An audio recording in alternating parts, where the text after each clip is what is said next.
Nah, kalau Mas Umam melihatnya bagaimana? Apakah gejala resentralisasi itu memang sudah tercium dan bagaimana kalau memang pengelolaan negara ini jadi efektif dan efisien?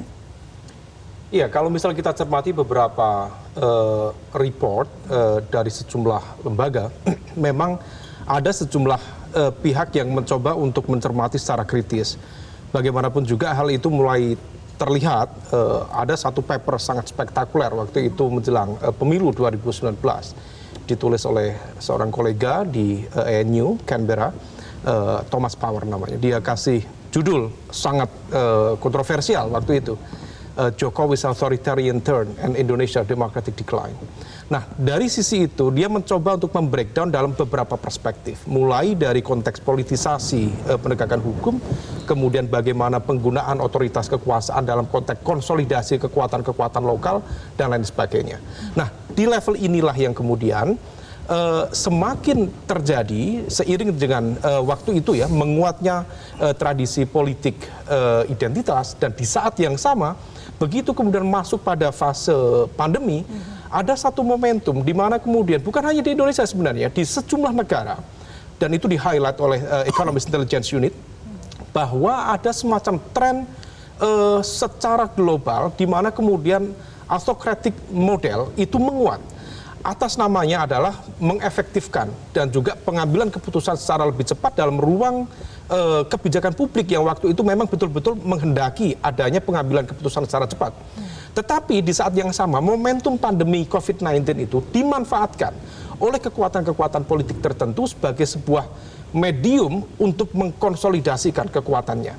Dan dalam beberapa kasus, hal itu kemudian bersimbiosis dengan menguatnya fenomena autocratic populism model.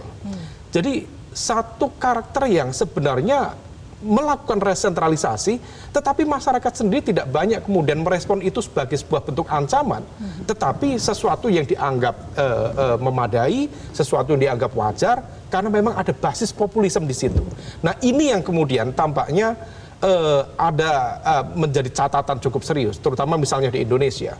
Di satu sisi, misal tadi yang disampaikan oleh Prof. Jo, terkait dengan konteks amandemen dulu Undang-Undang KPK, kemudian bagaimana pengambilan keputusan dalam level Undang-Undang Minerba. Tidak ada angin, tidak ada hujan. Situasi lagi pandemi, waktu itu lagi semua orang di rumah semua. Tiba-tiba pengambilan keputusan. Kita juga terbelalak, kok bisa diambil seperti itu. Yang tidak kalah spektakuler waktu itu adalah Undang-Undang Cipta Kerja. Tentu ada sisi-sisi positif dari Undang-Undang Cipta Kerja, tetapi meaningful participation dari elemen kalangan masyarakat sipil dan sebagainya sangat-sangat terbatas. Nah, ini yang kemudian dibahasakan oleh kalangan civil society, termasuk yang disampaikan dalam kalau dalam tradisi legal itu disebut sebagai autocratic legalism, itu terjadi. Sangat terbatas atau memang benar-benar tidak dilibatkan? Dalam konteks tertentu, kalau misal kita bicara dengan teman-teman di DPR, hampir semua pasti mengklaim bahwa meaningful participation sudah dilakukan, melibatkan elemen ini, tetapi kalau misal kemudian kita cermati, hampir tidak menangkap sisi-sisi kritis yang selama ini diajukan oleh teman-teman dari kalangan masyarakat sipil, mulai dari aktivis, kemudian para peneliti, kalangan buruh, termasuk let's say mahasiswa sebagai elemen yang relatif tidak terkontaminasi oleh kepentingan politik dan lain sebagainya. Nah, oleh karena itu, ini yang kemudian menjadi catatan, termasuk di dalam konteks bagaimana terjadi situasi ini tertransfer dari apa yang terjadi di level lokal, kemudian di nasional juga menunjukkan gejala yang relatif sama. Kalau misalnya kita bicara tentang political dynasty, kemudian tradisi informal governance sebagai sebuah bentuk anomali dari praktik desentralisasi ya di banyak negara. Dalam konteks makro juga terlihat begitu vulgar.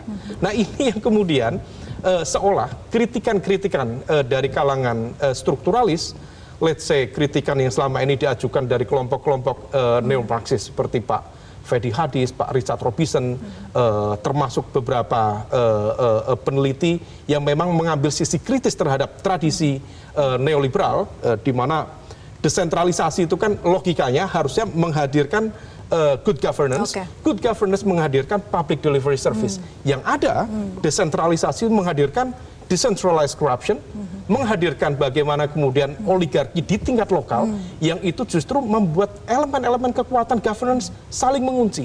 Yang ada local governance tidak tercipta. Yang ada adalah kekuatan-kekuatan otokrasi baru di level Raja-raja daerah. kecil ya. Raja-raja kecil yang kemudian mencoba untuk melakukan wealth defense sistemnya. Oke.